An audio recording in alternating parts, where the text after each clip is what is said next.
Messieurs les premiers ministres, mesdames, messieurs les سيداتي ministres, سادتي رؤساء mesdames, messieurs les ambassadeurs, الحكومات والوزراء j'ai été très sensible à والسفراء، votre message السيد ce matin, سفير m'adressant الفاتيكان، au تأثرت nom كثيرا de برسالتك هذا l'ensemble du corps الصباح، diplomatique وأنت تتحدث des vœux باسم que vous كل formez السلك pour la nation الدبلوماسي، française. وعبر Je هذه suis d'autant plus الأمنيات sensible que ce التي soit vous وجهتها qui للشعب en ayez الفرنسي، eu la responsabilité. وأنا Car je n'oublie pas أثرت بالخصوص ce qui a لأنك été أنت الذي après les عبرت tragédies que nous avons vécues, عنها، لأنني لا أنسى موقف البابا les paroles qu'il a prononcées بعد المحنة notamment التي عاشتها après فرنسا l'assassinat du وما prêtre قاله، à ولا سيما بعد Saint-Étienne-du-Rouvray. اغتيال J'avais tenu القسي في personnellement سانت إتيان دو à le غوفي، rencontrer au mois d'août dernier وحرصت على pour لقائه dire شخصيا combien في les شهر Français, أغسطس quelles que الماضي، soient leurs لأقول croyances et له leurs convictions, avaient أن été الفرنسيين sensibles, بكل émus انتماءاتهم par ces وقناعاتهم paroles de concorde. تأثروا Ici, nous sommes بكلماته، rassemblés parce كلمات que الإطمئنان والتهدئة. vous représentez l'ensemble des nations du monde. أنتم حاضرون هنا وتمثلون كل بلدان العالم، وفرنسا بلد يتحمل مسؤولية عبر العالم de son statut de membre permanent du Conseil de sécurité, بسبب mais tient surtout de عضويتها son histoire, في مجلس de sa الأمن، place وأيضا et بسبب également de sa تاريخها volonté de ومكانتها contribuer au développement, ورغبتها la في sécurité et à la المساهمة paix. في الأمن والسلام. منذ حوالي 5 Avec سنوات Laurent Fabius, puis avec Jean-Marc بفضل Ayrault, جهود لوران je فابيوس conduis la politique étrangère de la وبفضل France. جهود جون مارك Dans un إيغو contexte بعد marqué par أقود de السياسة profonds الخارجية bouleversements الفرنسية dont في chacun doit فترة prendre la mesure. تتميز D'abord le بتقلبات عميقة يجب أن يدركها الجميع. Mais il a pris une أولا forme, الإرهاب، une nature, هذا ليس une تهديدا جديدا، intensité ولكن الإرهاب qui أصبح conduisent à بنطاقه وشدته combattre et à le comprendre بقدر pour ce qu'il est, يجبرنا على c'est-à-dire une volonté de مكافحته destruction de ce que nous ومواجهة représentons. رغبة الإرهاب في تخريب ما نمثله. Comme ici, tant طال de pays الإرهاب représentés. فرنسا عدة مرات، كما هو الحال بالنسبة لعدد من البلدان الممثلة هنا، وكما رأينا مؤخرا في إسرائيل وألمانيا وتركيا. a conquis des territoires. الإرهاب الإسلامي استحوذ على أراضٍ، هذا هو الجديد. أراضٍ في العراق وفي سوريا، ويواصل استقطاب شباب من مختلف البلدان. كما نذكر الأزمة المتواصلة في الشرق الأوسط، هذا أيضا ليس جديدا، ولكن الحدة زادت في السنوات الأخيرة بصفة لا سابقة لها، وهذا ما تسبب في مآسي بل كوارث إنسانية. ورأينا الملايين من النازحين واللاجئين في سوريا. الحرب أودت بحياة أكثر من 350 ألف ضحية، ورأينا استعمال الأسلحة الكيماوية، وهذه أول مرة يحدث هذا منذ عقود. في شرق أوروبا، المبادئ التي ارتكز عليه الأمن الجماعي منذ عقود تزعزعت بسبب أزمة في جزيرة القرم. وفي هذا العالم المتغير والمتحول تحملت فرنسا مسؤوليتها، وتدخلنا في مالي في يناير 2013، وتمكنا بفضل هذا التدخل تفادي سقوط هذا البلد بين أيدي الجهاديين. وبقيت علينا جهود يجب أن نبذلها لكي ننفذ اتفاقيات الجزائر العاصمة، ولكي نؤمن منطقة الساحل الإفريقي. وهذا سيكون من مواضيع مؤتمر باماكو الذي سينعقد غدا وبعد غد، والذي سيجمع فرنسا وعددا من الدول الإفريقية. وفي 2014 بادرت فرنسا أيضا بجمع كل دول حوض بحيرة تشاد حول طاولة لمواجهة تهديد تنظيم بوكو حرام. هذا التنظيم الإرهابي الذي كان قد اختطف عددا من الفتيات وارتكب مجازر ضمن المدنيين. وبفضل التعاون المتعدد الأطراف الذي أطلقناه تراجع تنظيم بوكو حرام وتكبد خسائر حاسمة. كما اضطررنا إلى التدخل في وسط إفريقيا عبر عملية سونغاريس، وهذه العملية سمحت بتفادي مجازر جماعية وسمحت بإطلاق عملية سياسية أدت إلى انتخاب رئيس في هذا البلد، جمهورية إفريقيا الوسطى. ويجب أن نبذل المزيد من الجهود لإضفاء الاستقرار على هذا البلد. ولا ننسى ما يتواصل في العراق وفي سوريا. فرنسا منذ صيف 2014 تشارك في التحالف الدولي ضد داعش في العراق. هذه العملية سمحت بفضل القوات العراقية بالخصوص التي تقاتل على الميدان. هذه العملية سمحت باسترجاع جزء كبير من الأراضي المفقودة، ونرى داعش يتراجع في كل مكان اليوم. والهدف هو أن نسترجع الموصل حيث كان داعش يريد أن يجعل المدينة عاصمته. وزرت المنطقة منذ مدة قصيرة ورأيت إنجازات القوات العراقية بفضل دعم من قوات البشمركة الكردية. ولكن يجب أن نواصل جهودنا لتحرير رقة في سوريا.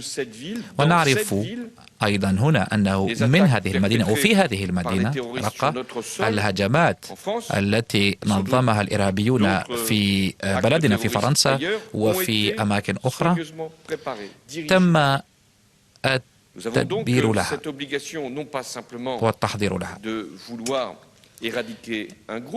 إذن الهدف ليس فقط القضاء على تنظيم لأنه يهدد أمن المنطقة، ولكن نريد أن نقضي على التنظيم للخطر الذي يمثله بالنسبة لأوروبا. أود أن أعود إلى المأساة السورية التي تدوم منذ 6 سنوات.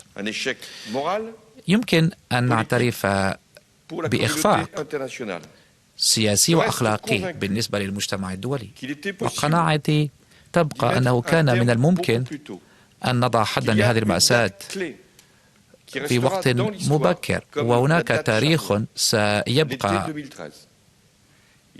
كتاريخ محوري. صيف 2013 اكتشفنا أن النظام السوري كان قد استعمل أسلحة كيماوية، وكان هذا الاستعمال قد حدد كخط أحمر، ولكن تجاوز هذا الخط لم يعاقب كما ينبغي. كانت فرنسا مستعدة للتدخل، ولكن المجتمع الدولي لم يتدخل، وحدث الأسوأ. ظهر تنظيم داعش الذي كان موجودا ولكنه لم يكن بالحجم الذي نعرفه اليوم. ورأينا أيضا تدفق اللاجئين، هذا التدفق الذي كان موجودا أيضا ولكنه لم يكن بالحجم الذي نعرفه الآن. الأسوأ تمثل أيضا في تدبير تراث الإنسانية في البلد، والأسوأ أيضا تمثل في المجازر ضد المدنيين. لم نتخذ هذه الخطوة الحاسمة ورأينا الأوضاع تتفاقم. البعض الآن يقترح التحاور مع بشار الأسد، ولكنني قلت دائما أن بشار الأسد لا يمكن أن يمثل حلا للمشكلة التي تسبب فيها. هذه ليست مسألة أخلاقية فقط رغم أهمية الأخلاقيات، ولكن المسألة مسألة عملية. قلت دائما أن انتقالا سياسيا في سوريا ضروري، وأن هذا الانتقال لا يجب أن يهمش أي فاعل أو طرف في المنطقة بدون أن نقصي النظام. فرنسا تدعم كل مبادرة تساهم في وضع حد للقتال، وهذا ما جعلنا ندعم مقترح روسيا بمشاركة تركيا لفرض وقف إطلاق النار، ولكن لا يمكن أن توقف هنا. المفاوضات يجب أن تستأنف في أسرع الآجال تحت إشراف الأمم المتحدة وفي الإطار الذي حدد منذ 2012 في مدينة جنيف. الإطار موجود ومحدد، إذا بقي أن نجمع كل الأطراف المعنية بإقصاء واستثناء التنظيمات المتطرفة وأن نعمل في إطار جنيف، كما يجب أن نشرك كل الأطراف في المنطقة بدون استثناء. هنا أيضا اعتبرت أنه من الضروري أن نتفاوض مع إيران، وكنت أول رئيس دولة غربية في 2013 يلتقي مع الرئيس روحاني، وبعد ذلك استقبلته في باريس.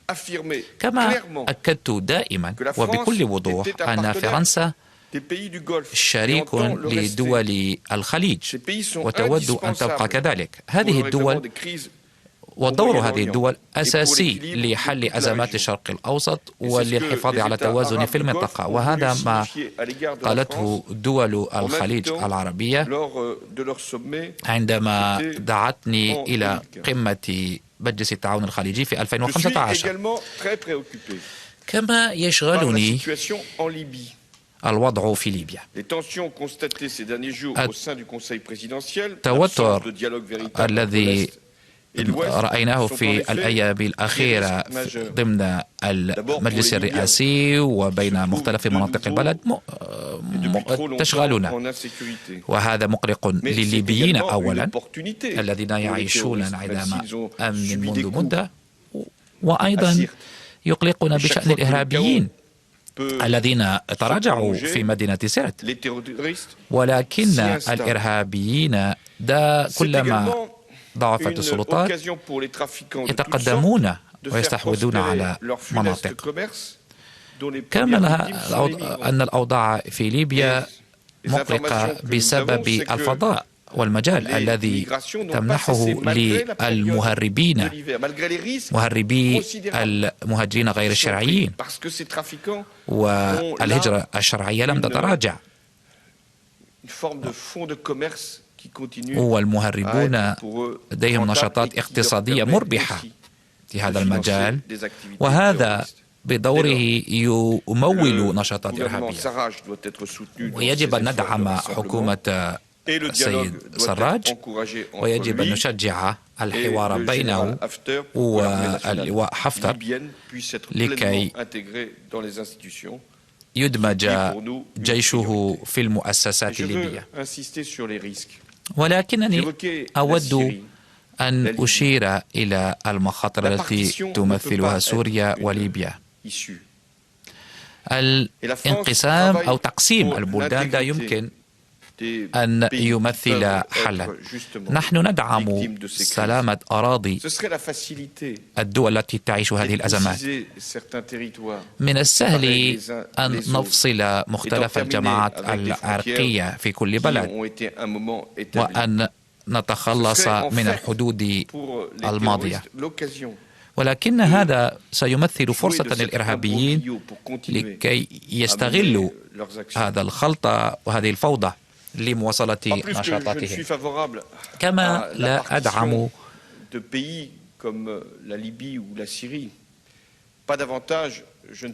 أدعم إذن فكرة إبقاء الأوضاع كما هي، ظانين أن نزاعات ستنتهي بتلقاء نفسها. هذا غير ممكن. هذا ما جعل فرنسا تبادر بتنظيم مؤتمر للشرق الأوسط الذي سينعقد يوم الأحد، وهذا المؤتمر سيؤكد على رغبة المجتمع الدولي لدعم حل الدولتين، رغم أننا نلاحظ أن هذا الحل أو هذه الفكرة تراجعت وضعفت على الميدان وفي الأذهان. وإذا ما قبلنا هذا فإن هذا سيمثل تهديدا لأمن إسرائيل، أمن إسرائيل الذي تتمسك به فرنسا بكل عزم وصرامة. ولكن في نفس الوقت أدرك حدود هذا المؤتمر. الحل والسلام سيحقق الإسرائيليون والفلسطينيون ولا أحد غيرهم. مفاوضات ثنائية هي الوحيدة الكفيلة بإيجاد حل. المؤتمر الأحد سيدعم فكرة الدولتين وسيحاول اقتراح حلول ملموسة لتطوير البنى التحتية ولا سيما في الطاقة والنقل في مصلحة الفلسطينيين والإسراريليين، وتشجيع أيضا التبادلات بين أطراف المجتمع المدني. هذه مساهمة مؤتمر يوم الأحد الممكنة. ولكن في نفس الوقت يجب أن ندرك جيدا أن استمرار هذا النزاع ينشئ ليس فقط في المنطقة بل في كل أنحاء العالم، ينشئ انطباعا بضعف المجتمع الدولي، شعورا بالضعف. إذن يجب أن يتحمل المجتمع الدولي مسؤوليته من جديد كما سبق وأن فعله في مجالات قد تبدو أخطر أو تهديدا أخطر لمستقبل العالم. وأذكر كمثال تغير المناخ. فرنسا نظمت هذه القمة في ديسمبر 2015 وبفضل جهودنا وجهود عدد من الدول الممثلة هنا نجحنا في بلوغ اتفاق تاريخي، ودخل الاتفاق حيز النفاذ في مدة قصيرة أقل من سنة بعد التوقيع عليه. وأؤكد هنا أن لا أحد ولا شيء سيعيد النظر في هذا الاتفاق، ويجب أن يلتزم الجميع بوعوده. وفي هذا الإطار حرصت على إطلاق زخم من جديد لسياسة التنمية الفرنسية، لا سيما عبر التقريب بين صندوق الودائع كاس دي ديبو ووكالة فرنسا للتنمية. وجزء من أموال هذه الوكالات سيخصص للمناخ.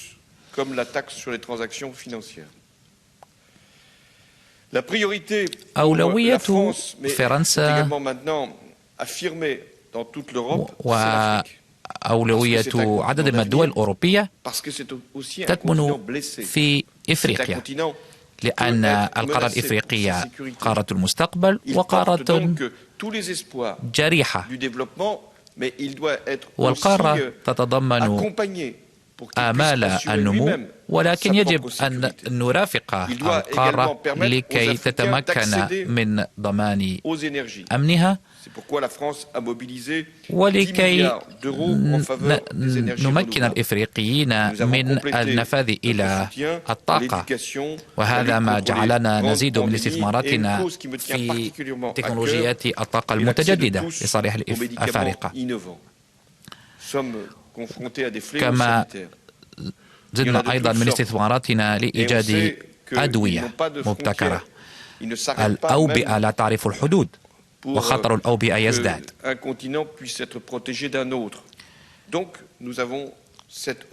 لدينا هذا الواجب أن نبادر وأن نعمل لمكافحة هذه الأوبئة ولتوفير الحصول على الأدوية للجميع.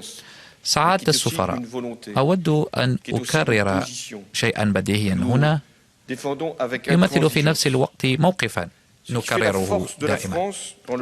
قوة فرنسا عبر العالم تكمن في استقلالها. هذا الاستقلال يمد جذوره في التاريخ، وأيضا يعتمد على جهود من سبقني في منصبي، وهذا يضمن استمرارية جهودنا. وهذا ما أحاول التعبير عنه في حوارنا مع شركائنا. بضعة أيام قبل نهاية ولاية الرئيس الأمريكي أوباما، أود في البداية أن أعرب عن صداقتنا له وأن أؤكد على جودة علاقتنا مع الولايات المتحدة. وتفاوضنا معا ومع شركاء آخرين بشأن الاتفاق النووي الإيراني، ويجب أن نحافظ وأن نصون هذا الاتفاق. عملنا معا أيضا لإنجاح قمة المناخ. كانت هناك اختلافات بيننا بالطبع، وذكرت على هذا الصعيد ما حدث في صيف 2013 بشأن سوريا، ولكن معاهدة حلف الأطلسي بقيت سليمة ومصونة، وبقي تضامننا أيضا قائما. فرنسا ستمثل دائما حليفا صادقا للولايات المتحدة، ولكننا سنبقى أيضا مستقلين في خياراتنا، وسنتخذ في بعض الأحيان مواقف مختلفة إن اعتبرنا أن هذا في مصلحتنا ويتفق مع شرفنا. روسيا أيضا تمثل حليفا لفرنسا بسبب الصداقة القديمة التي تربط بين بلدينا والمصالح المشتركة فيما بيننا.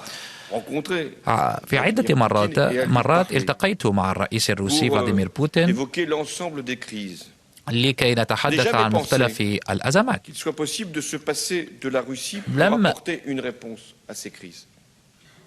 أقل أبدا أنه من الممكن الاستغناء عن روسيا لحل هذه الأزمات، وهذا ما رأيناه مثلا بشأن اتفاق الملف النووي الإيراني. ولكنني أولي أهمية كبيرة لأوكرانيا، وهذا ما دفعني أنا والمستشارة الألمانية أنجيلا ماركل بإطلاق محادثات نورماندي لإيجاد حل للحفاظ على السلام على حدودنا. وهذا ما أدى إلى اتفاقيات مينسك التي لم تنفذ بعد، ونحاول في كل لقاء أو اجتماع في إطار نورماندي أن نذكر بهذا، وفي محادثاتنا الهاتفية أيضا. حماسنا والتزامنا لم يتراجع، ولكن في نفس الوقت أقول بكل وضوح أن العقوبات لن ترفع ما إن لم تنفذ اتفاقيات مينسك بالتزاماتها، وهذا من قبل كل الأطراف. وهنا دعوني أعرب عن قناعتي من جديد على أساس خبرتي. لا يكفي أن نكرر واجب التحاور مع روسيا، ونحن نتحاور مع روسيا. المشاكل لا تختفي بمجرد أن نتكلم عنها. ليس هناك فقط دبلوماسية شفهية، هناك دبلوماسية فاعلة، الباقي مجرد أوهام. يجب أن نتحدث بكل صراحة عن مصالحنا ومبادئنا، وأن نعمل على هذا الأساس، وهذا ما جعلني أرفض تسليم سفن المسترال لروسيا. هذا الخيار، هذا القرار لم يقلل من مصداقية فرنسا لا في علاقتها مع روسيا ولا في الثقة الموضوعة فيها في إطار صفقات الأسلحة والصفقات العسكرية. إذا ما نظرنا إلى عدد الصفقات التي نجحنا فيها، واعتبرت أن فرنسا قادرة على الدفاع عن مبادئها بدون أن تتخلى عن مصالحها. في السنوات الأخيرة قمت بعدة زيارات، وأشكر كل من ساهم على تنظيم هذه الزيارات، وهذا عبر مؤسسات جديدة أنشأناها في مختلف البلدان، وعبر لجان تجمع شخصيات مرموقة من دول تود إنشاء شراكات استراتيجية معنا. وأحيي نشاط وفعالية هذه الزيارات وهذه الجهود. في آسيا التي عاد منها وزير الخارجية مؤخرا، أنشأنا شراكة استراتيجية، وأذكر أن رئيس الحكومة الهندية السيد مودي دعاني إلى العيد الوطني في البلد. وفي الصين رغم التقلبات التي عاشتها علاقتنا في السنوات الأخيرة، تمكنا بجهود الجميع، تمكنا من مرافقة الصين في تعزيز دورها على الساحة الدولية. وهذا ما رأيناه مثلا في الجهود ضد التغير المناخي. مع اليابان عدنا إطلاق تعاوننا على أساس الابتكار والثقافة،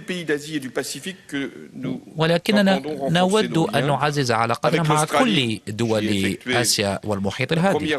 مع أستراليا مثلا، حيث نظمت أول زيارة دولة لرئيس فرنسي، ووزير الخارجية زار أستراليا بمناسبة عيد الميلاد، وقدمت لنا أستراليا هدية عيد الميلاد عبر صفقة الغواصات الفرنسية.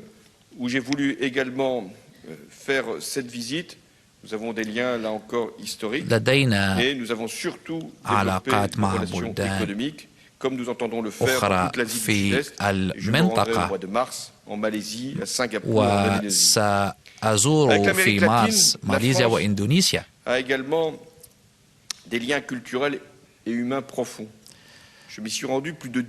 زرت مناطق ما وراء البحار هناك، أو عفوا في أمريكا اللاتينية أكثر من 10 مرات، وزرت البيرو، وسأزور كولومبيا عن قريب لكي أدعم جهود الرئيس سانتوس، لا سيما بعد توقيع اتفاقية السلام مع قوات الفارك. تحدثت عن استقلالنا، وهذا يتنافى تماما مع كل انزواء. فرنسا متمسكة بسيادتها، وتعرف أن هذا يقدم أهم خدمة لأوروبا. وأوروبا في السنوات الأخيرة واجهت عدة أزمات، وهذا بصفة يومية. نذكر أزمة منطقة اليورو التي أصبحت اليوم مستقرة رغم تواصل الملف اليوناني، ولكن هذا لا يمكن يقارن بما عرفناه في السنوات الماضية. نذكر أيضا أزمة اللاجئين التي هددت تضامن الأوروبيين، وتمكنا من إيجاد حلول عبر جهودنا لا سيما مع تعزيز وكالة حراس الحدود، وأيضا عبر اتفاقية أوروبا مع تركيا. ويجب أن نعترف أن هذه الحلول أتت في وقت متأخر نوعا ما، ولكن أوروبا تواجه أزمة أخطر بكثير من الأزمات المقترنة بالأوضاع الاقتصادية أو تدفق اللاجئين. الأزمة التي تعيشها أوروبا تمس أساس مشروع الاتحاد الأوروبي، والمملكة المتحدة قررت عبر استفتاء أن تغادر الاتحاد الأوروبي في السنة الماضية. هذه أول مرة يحدث فيها مثل هذا الشيء. هذا البلد الذي يمثل حليفا مهما والذي لديه مكانة أساسية جغرافيا في أوروبا، هذه أول مرة يقرر فيه بلد مهم أن يغادر الاتحاد الأوروبي. يجب أن نستخلص كل التبعات من هذا لكي نبدأ المحادثات في مارس مع المملكة المتحدة، ولكي نحدد مستقبل الاتحاد الأوروبي بأعضائه 27. لدينا موعد مهم في شهر مارس في روما للاحتفال بالعيد 70 لمعاهدة روما التي أنشأت السوق المشتركة، ويجب أن نحدد عددا من الآفاق، وسأحدد عددا من المبادئ. أولا، احترام مبدأ الأمم، لأن المشروع الأوروبي لا يمكن أن يتعارض مع مبدأ السيادة. المبدأ الثاني التضامن، لأن البلدان لا يمكن أن تطالب بالحقوق وفي نفس الوقت أن تفضل مصالحها. هذا يمثل أنانية، وهذا هو الموقف الذي أراه في عدد من تصرفات دول أوروبية. عدد من الدول أو هذه المواقف قد تنبئ بتفكك الاتحاد، وهذا سيمثل نهاية التضامن. كل بلد سيحاول الحصول فقط على فائدة بدون خدمة مشروع مشترك. مبدأ ثالث، مبدأ التكامل الذي يجب أن يحدد الأولويات التي يجب أن يتابعها الاتحاد الأوروبي بترك الدول الأعضاء تحدد الباقي. يجب أن نحدد أهداف أوروبا. الهدف الأول هو الحماية، وهذا يعني تعزيز الحدود الخارجية، وأيضا سياسة دفاع توفر لأوروبا استقلالا استراتيجيا بعد 10 سنوات بالتنسيق مع الناتو. يجب أن تعي الدول الأوروبية أنه يقع على عاتقها أن تحدد سياستها الدفاعية لحماية أراضيها وقيمها.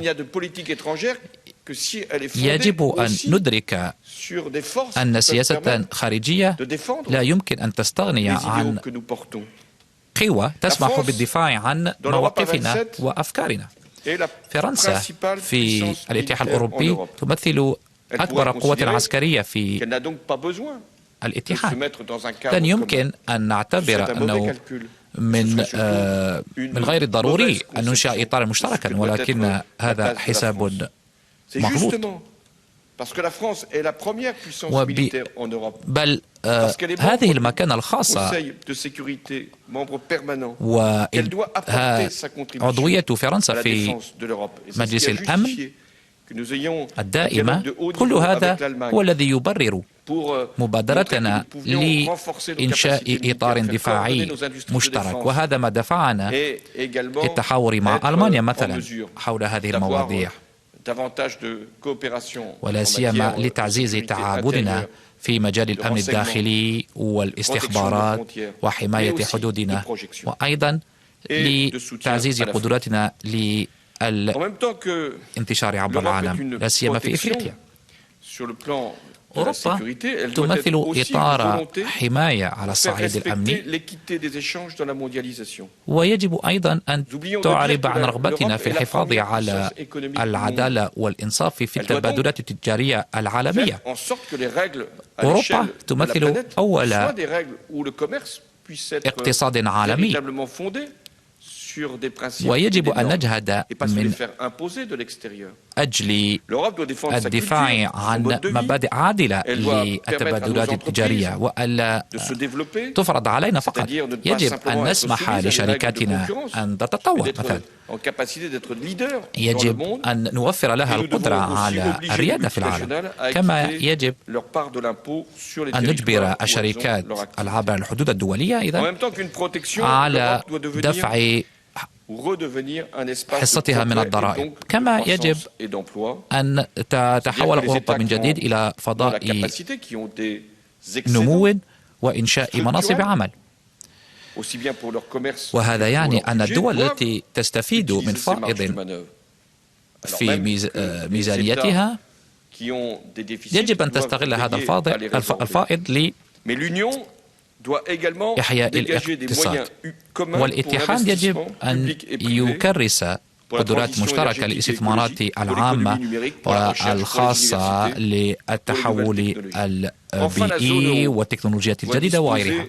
وأخيرا يجب أن يتمتع فضاء اليورو بميزانية حقيقية وأن ينسق التشريعات الضريبية. وهذا ما سنحضر معا قبل موعد روما في مارس. سعادة السفراء، حرصت لهذا الخطاب الأخير في ولايتي لأن أذكر بما فعلته فرنسا في السنوات الخمس الأخيرة.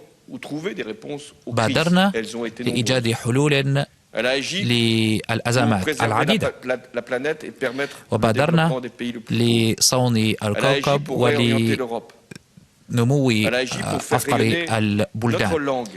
بادرنا لتعزيز أوروبا، وبادرنا للدفاع عن لغتنا وثقافتنا وحماية الممتلكات الثقافية.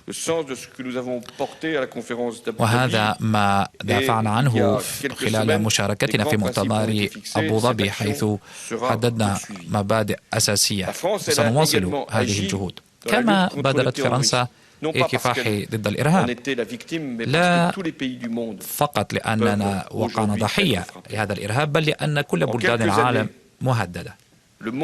في بضعة سنوات تغير العالم بصفة عميقة، وإن لم نرى الأوضاع الحالية فإننا سنرى العالم بالمعايير القديمة، وكأن العالم لم يتغير منذ انتهاء الحرب العالمية الثانية أو بعد سقوط جدار برلين. تغير العالم. الرغبة في الانسحاب من العالم بسبب المخاطر في نهاية المطاف سيهدد أمننا وتوازنات الكوكب. لا يسعنا أن ننسحب من العالم. العالم هنا، ليس على عتبة بابنا فقط، بل العالم في بلداننا عبر التبادلات الاقتصادية وتنقل المعلومات وأيضا التهديدات على أمننا. وهذا ما دفع فرنسا باختيار الالتزام للدفاع عن نظام دولي أكثر عدلا وأكثر أمنا. ولكنني أود أن أشير هنا إلى مسؤولية الجميع. هناك فترات في التاريخ يكون الأساس فيه على المحك، ويكون فيه الأسوأ ممكنا، ولكن الأفضل أيضا يكون فيه ممكنا إن اتخذنا الخيارات السليمة.